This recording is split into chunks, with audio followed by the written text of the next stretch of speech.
So, James, tell us what's the state of the game? Well, we've now had four Overpower regional events to feed this nationals.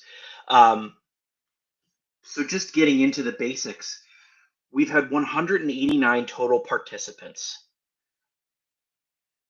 That's 189 decks over four regionals, uh, 32 top eight players, 756 characters played total. And then with the 43 character options in ERB, it's a lot of combinations and permutations, but some patterns very clearly emerged. Um, so going to the next slide here, front row characters. By quite a wide margin, Leonidas was the most played character that we saw throughout the four events. 56 decks total out of 189. Total of 30% of decks played Leonidas. Um, Followed by Wicked Witch with 46 decks, 24%. Zorro had 33 decks, 17% of the meta. Sherlock Holmes, 28 decks, 15% of the meta. And then Deja Thoris and the Mummy with 26 decks each shared 14% of the meta. So you're starting to see, like with 189 options, our decks available, this was a lion's share of the meta game. And we talked about this a little bit earlier today, Joe, about why Leonidas was the most played character. Um, and we were kind of going over, the eight combat, obviously really powerful, but the fact that he can protect himself pretty well makes him kind of a shoe in if you need that eight in the Well, front row. this is, and so we're having a casual conversation. So this is more kind of like inside baseball, so to speak. I think the design for Leonidas, he was one of the ones I designed, and the intention was supposed to be a little more of a vanilla character. It was supposed to be he gives you the eight offensively, but the strategy was you have to gun for him and make him use the eight defensively. But clearly, a character with two eights in this format, probably a little stronger than we expected. I think if I was to make one change in the design of that set, I probably would have made Leonidas the seven combat at 21, and I probably would have actually bumped Lancelot, who is like a legendary swordsman, and made him the eight. Whereas he's a little bit weaker and hasn't seen a lot of play. I think him having the eight would have been enough to bump him. And Leonidas's special card that was the eight then would have served as kind of an additional eight for the 21. But that said, I think that probably the reason people are navigating toward it as they're trying to learn an environment is it's what in Magic we call like mid-range good stuff. He's none of the characters like Zorro's on this list. Neither one of them really have bomb one per decks. You can get a bomb one per deck if you combine Greatest Soldiers in History with the Spartan Training Ground by design, but they're not throwing tens. They're not throwing a weighing of the heart and making you discard all your cards and not attack. They just have good numerical attacks, a big piece of defense. And I think that when you're first jumping into a format, it makes sense that that's what you're going to gravitate toward until you sort of you get a feel for the amount of defense and how to make combos and stuff like that work. Totally. And I feel like because he meets all those criteria, Leonidas becomes like a great cornerstone for building a deck or trying other characters or trying new characters. You see a lot of decks with a lot of variants around Leonidas, which I think is really cool. But you will see, and some people are mentioning it in the chat here, but you will see that like as we go through the numbers, just because he was the most played overall doesn't necessarily mean he was the winningest or the had the most top eight decks. Although just for sheer ratio and sheer numbers, he does appear in the top eight quite a bit. But One thing that I think is interesting about this list is obviously we know the power of Harness the Wind. It was originally, you don't know this, James. That card was originally a card that they gave to the Marauders in the old environment, and it was a non-one per deck. They could just put five of them in the deck and do it over and over and over again. It was immediately broken. The Nationals that year, it was like 200 people and 198 of them were playing the Marauders. It immediately broke the environment. It had to be nerfed to be offensive only. So we took it back to a defensive card with the shield, but it's a 1 per deck. You can only put 1. We do not plan on making another one of those while that's in the environment. Is kind of probably only ever going to be 1 person at once that has that effect. Because even being able to get it out with the Gemini and do it twice is incredibly powerful. But Yeah, that totally. said, even with that, the rest of her suite of cards again are not crazy powerful. She has an 8 multi. That's a great card in this environment. But like not she's not doing like full team defense. So a lot of time when we were playtesting, she was not showing up very often. And there was actually a point where we were like, is she too weak? Like, is anybody just not going to play her because she's energy? And I think what's been really fun about this is you want to be able to build a team like the Avengers. You want to have your Thor and your Captain America and your people of different power types. And that's what we've really seen with Wicked Witch is she's on a combat deck. She's on a brute force deck. We're really seeing a lot of mixing and matching. Same with Sherlock Holmes. His kit, he's showing up on combat decks and other decks, which is really neat. So that's just an interesting aside of how she's the second most played character. And for a stretch of the playtest, we weren't seeing her. No one was gravitating toward her. So that said, let's jump over. Do you have? You were talking about kind of what the winningest characters are. Do we have any Yeah, numbers to kind let's of? let's scoot through a couple more things here. So we got Yeah. support characters too. I didn't want them to be too much of an afterthought. Now it's really difficult to define characters as a support character because you'll see like characters like Dr. Watson and Mina Harker and Jane Porter were also played in the front row, Hmm. but not nearly as much as they were played in the back row. So I included them as support characters. So Billy the Kid and Dr. Watson both had 50 decks apiece at the end of Philadelphia, which I thought was awesome to see because Billy the Kid took an early lead, was the most played support character by a large margin, and to see in the last couple of events to see Dr. Watson catch up was really cool. And I That's also cool. noticed that a few decks in Philly were playing Dr. Watson in the front row, which I also thought was cool. And that's, I think, what we're starting to see. I want to really give a great shout out to Ricky for participating in the exhibition that Dave did recently. Dave was rolling out a Professor Moriarty deck. Ricky won the match, but I think there was definitely anybody's game for a good chunk of that. And I think the idea was really to show now that we know kind of the foundational kind of mid-range decks, we're starting to see more of these combos. I've started to see some really interesting things with Watson shifting hits away from Zeus to keep Zeus alive because shifting doesn't count as a defense. He can still do that once the 9 hits. We've also started to really start to see. So there's a couple. We designed King Arthur and Merlin to play really well together. By design, they both have a 6 intellect. Um, we're starting to see in local play groups some really powerful decks with those two together. We've got one in our play group that's a Sherlock Holmes, Merlin, King Arthur that was winning our weekly event for a few weeks in a row. I think Ty's got a variation of that. He just happened to build at the same time. And so I think the Dr. Watson, starting to see him on the front row, seeing him catch up in the rear, is really people realizing like, oh, in this environment, playing 221 Baker Street, getting the +2 to venture, and having that spy card to see what their last pieces of defense are is way stronger than it was in the old environment. And I think we're starting to see people experiment a little more and realizing that the lessons that we learned in Legacy don't always apply to the modern environment. It's a completely different sandbox. And you know, as these numbers emerge, I'm just so excited to see what happens with the new set. But yeah, let's move on to the next one here.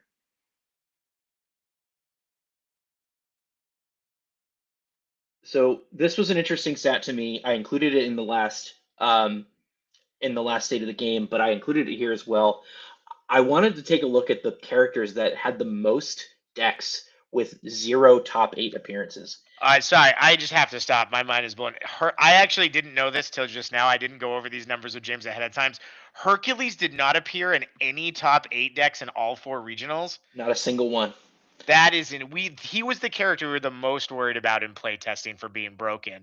I That's think that, shocking to me. but like that just goes to show what like your best laid plans. Like when you're in the room designing, the world in the amount of players that we have, they're going to find new ways to play the game. They're going to find different ways to break characters that you don't necessarily think are that important or threatening.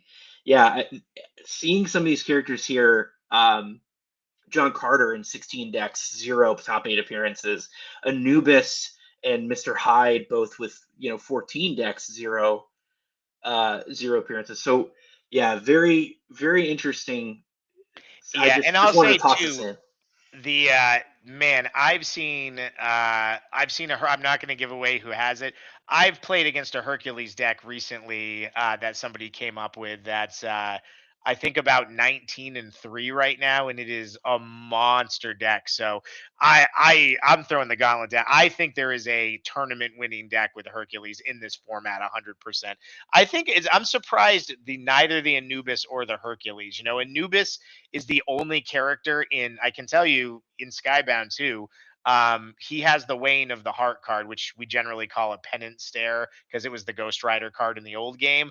One of the most powerful cards in Overpower. I'm shocked that with that many appearances, he hasn't put it over the top yet.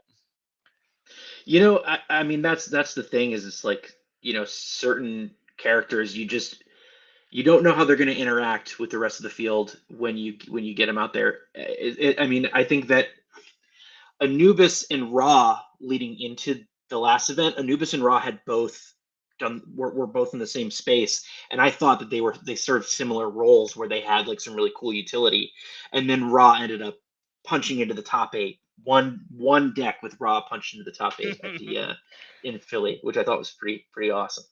That's Uh, fantastic. so this is just a fun little thing I wanted to throw in. So let's move on to the next one here as well. So All right. if we have the most played characters, we got to talk about the characters who just didn't see play at all, or saw very little play, and some of them are really shocking. Um, Angry Mob, Industrial Age, and Invisible Man, 0 decks in all 4 events. I've put out the call. Invisible Man is my favorite card in the set, my favorite character in the set. Not a single person has played it. I can't play in these events, otherwise I would have happily. Well, James, we are, I believe, not. I believe we're going to be running some of the NAOL events as modern events this year. And our NAOL events, we colloquially call it the Owners League. Not Oh exactly what yeah, it is, but the owners play in that league. So you'll have to build an Invisible Man deck and play in one of the modern NAOL events with us. it's done.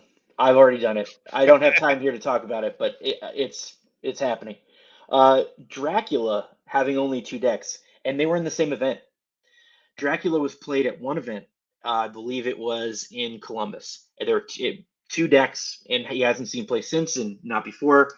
And to Um, circle back to one thing we said earlier, James, that is another great lesson about the difference. Our design for Dracula is almost identical to the cards that we kind of made some fan cards for the old version of Dracula and Legacy, and we yeah, changed a few things. But his main card that we designed, we gave it to him in the modern environment, and it just isn't is powerful. I mean, I think it is. I think he's being a little underplayed, but it's a card that when it came out originally, everybody was all over it and it was devastating. And in this environment where there's a lot less opportunity to negate, I really thought that that was going to be a premier card and was going to put Intellect on the map. So it'll be interesting to see. I think there's a Dracula deck out there.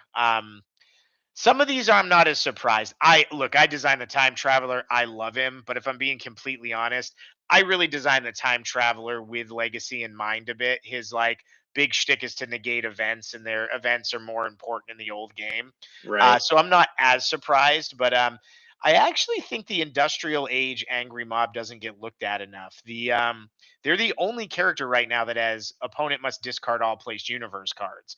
That card is a devastating one per deck in this environment. It's really hard to stop, and there's a lot of decks where it just gets 3 to 5 cards every time it's played. Their 8 is also an 8 multi that gives you +2 to defense for a battle. So, it might just be that brute force isn't seeing as much play, but I think there's a deck out there for them. But I'm going to say right now, the one on this list that shocks me the most is Van Helsing. I kind of feel like I understand why all the characters on this list are where they are and why people are gravitating toward other things. But Van Helsing, man, that character has got we call it a JW because of the old codes. He's got right tools for the job, which is the 3 energy. He can make a combat power card follow up. Neither of them can be defended by a special. That's a huge card. The Getting rid of all of the cards with the remainder of battle effect is so huge. I'm shocked that Van Helsing is not seeing more play in modern. I mean, it's the same thing. I feel very similarly about Van Helsing, where it's like Dracula is so expensive and Yep. not quite as powerful as the expense. Time Traveler is like Pithing Needle. It's like very specific to like one strategy. Yeah. Um, Lancelot and Sheriff of Nottingham, I feel like 3 decks is still too few for those two, but Van Helsing definitely I feel like is a lot more Yeah. powerful than his utilization is. And I can I understand like Sheriff of Nottingham is mostly one per decks, and they're good, but they're slow. Like he's not doing a lot of speed, he's not hitting with big hits. The things he's doing are very powerful, but again, like I understand sometimes he's a little hard to get going. Some of the designs just in the environment that they're in now, they don't fire in quite the same way. But what's great about that is I think I will definitely say that Skybound with Invincible and Omni Man, they're definitely bringing a lot more to brute force. And I think you may see there may just be the deck that like Omni Man and Sheriff of Nottingham line up perfectly. We don't know. So that's what's Yeah, going to be hard to great say. about the new set. But yeah, Van Helsing is the one. I play in my weekly group on Wednesday nights. I think just seeing this list, I'm gonna try to build something busted with Van Helsing. I love it. And just throwing it out there, guys, I'm gonna be at Nationals. We're gonna be there. Invisible Man. If you play Invisible Man, if you are daring enough, whether you win or lose, I will bring something for you. Okay. I love it. The gauntlet's thrown down. It's gonna be awesome. All right, let's move on a little bit here. And I think Ron, did you say if they win the whole tournament with him, you're gonna double the prizes? Is that no? That's If not true. Do not. what? You're gonna give him a heart attack, and No, that's just no, not that's right. not true. That's not. All right, what do we got here? All right, so this is the top 8 roundup. So this is just the percentage of decks or characters who showed up in the top 8, right? So Billy the Kid was in 50% of top 8 decks. That's Wow. pretty insane, right? Half of all top 8 decks played Billy the Kid. Leonidas was in 41% of top 8 decks. I think that between the two of them, it's just a numbers game. I mean, when there are so many copies of each being played in the tournament, they're gonna get there. Wicked Witch in 34%, Dr. Watson in 28%, Zorro in 25%, Sun Wukong and here people were talking about in the comments, oh, Wicked Witch is there. Where's Sun Wukong? Well, Sun Wukong was in 22% of top 8 decks. And we're going to get into another statistic next that I think makes things a little bit more clear about the power of each of these cards. But yeah, totally uh, makes sense the first few just by sheer numbers. And then, Dr. Watson and Billy the Kid were both played in 50 decks, but the percentage that showed up in top 8 decks was quite a bit off. So, that this is what I like to look at. Like patterns are emerging. There are things cards that are being played more are winning more. Um, you know, I think I'm really interested to see if the Billy the Kid thing keeps up. The giving him a couple of numerical cards from reserve was just really, we're designing to try to make the reserve a more active character with multiple choices. And obviously Billy's like the first 7, he's got a 7 on his stat, but he's also 17 points. So he does pay for a lot of stuff and he gives you the cards, but that's going to open up a lot more. There's going to be cheaper characters that are doing things from reserve, ways to get 7s and 8s in reserve that still do things and aren't completely like as expensive as some of the ERB. So it'll be really interesting. I'm definitely interested to see what the reserve slot turns into once Skybound drops. Yeah, for me, giving that character agency does make the game more complex and interesting, and has it working on a different axis. Um, the only thing is that when you look at the cost of cards, Cthulhu has quite a few cards that can be played from reserve Yep. too, but it just the cost is higher, so you run into that problem of like, well, if I'm shoehorning in a card, if I need to kind of slip something in, 17 points for Billy the Kid is like perfect for me. It's exactly Yeah. what I need. Well, and I think what's going to be great is you're going to start to see people at different power levels. Cthulhu's at 22. He's designed to be a reserve character. Cecil's going to come in at 21. He's a reserve character. He's doing something different. You're going to start to see characters at every level. And I think you're also going to just start to see more frontline options that can pay for it. Rexplode, the final version actually got dropped a point from the promo version. He's a 17-point energy character with a 7. He doesn't really do anything from reserve, but just having an energy character with a 7 at 17 points that can go on the front line, that might justify a Cthulhu or a Cecil in the back. So even just some of those characters showing up, it's there's just going to be so many more permutations of what we see. Yeah, I'm excited to kind of tuck in a little bit more.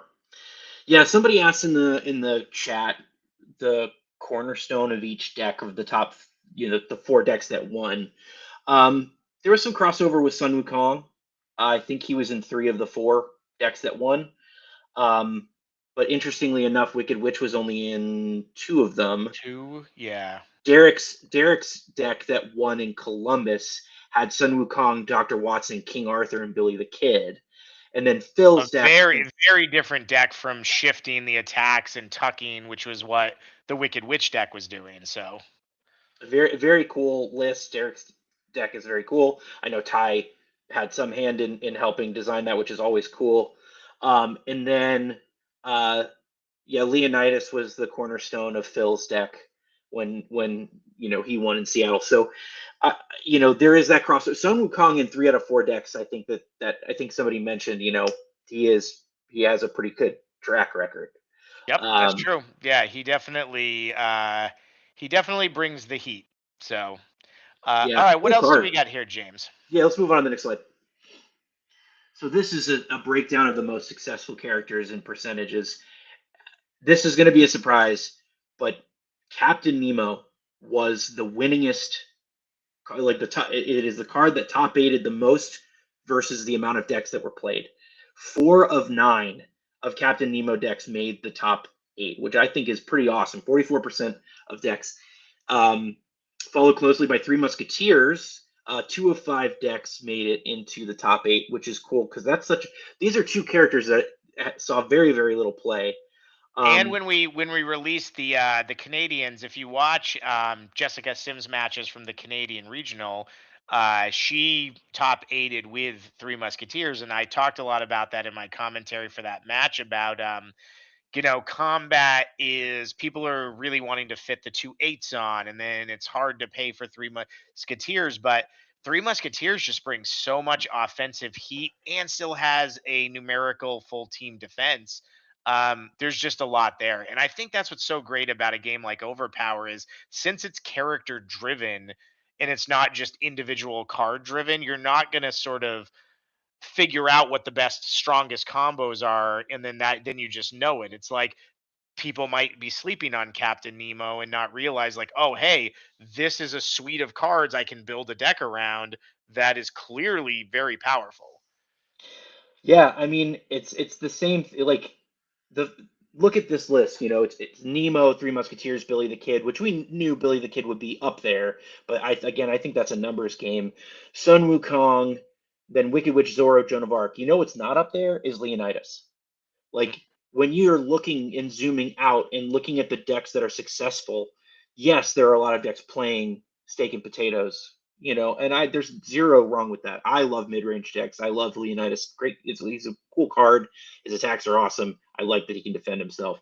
But like, you know, there are 56 decks played, and you know that amount Well, I didn't also yield the think best results. if there's one lesson I think that this list that I would say to the community out there, it's Don't look at a card and assume because it wasn't amazing in Legacy that it's not. I think everybody's heard me say this a million times in the commentary. Target character may not play specials. I even in Legacy think that's a drastically underrated card. It only existed on Sentinels, Forge, and like a handful Onslaught. I think might just be those three. Captain Nemo has that card in an environment where the average deck can only defend a non-numerical targeted attack 2 to 3 times. You have your Freya, your Merlin, and then maybe you have a character like Merlin negating. But a lot of times that can just not only does that shut down the offense to a character, it shuts down their ability to defend themselves with all the any character cards. So you either have to use your Freya or every attack's going to go with that guy and you're not going to get to use it again. And so it's cards like that that the kind of traditional group think maybe this isn't the strongest. I think in this environment, when I've gone up against it, has been devastating. So, just something like when you're evaluating and building for modern, try cards. Don't just assume that they're not going to be amazing. I mean, real quick, just to throw it out there because we've talked to death, and I don't want to spend too much time on it. We've talked a lot about characters here in this, this kind of meta game discussion. There's a lot of things we haven't talked about. Any characters, that kind of thing. True. We Yep. we have our eyes on Grim Reaper. We understand that Yep. it is a very powerful card that creates some feel bad situations, but we believe that with time in the metagame, we just want to see how it reacts with the new cards. Yeah. I So I think the biggest thing I'd say about the Grim Reaper, I think this is going to cover a question I believe I saw in the Q&A. Um, it has a wide swing variance. I will say, having done commentary on every modern game so far and at least watched it, I think I've actually seen it swing 2 games. And that's in an environment where there isn't as many options on how to defend it. There's not only a lot more ways to deal with it once Skybound drops, there's also an alternative suite of any character cards for each set that are going to offer a very different way to play. And I think you're going to see a 50-50 split. I think you're going to see traditionalists that say, nah, Grim Reaper is still the best. And I think you're going to see people that say, no, the Global Defense Agency, any hero suite gives me a little more defense. It gives me an only universe, so like it's creating, I can do more locking out that I wasn't able to do before. I think you're going to see a split right down the middle of that.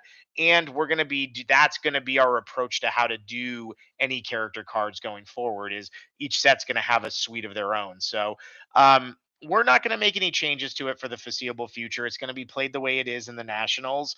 We are watching it. We didn't create that card, just to be clear. We just were trying to honor the original cards as much as we could.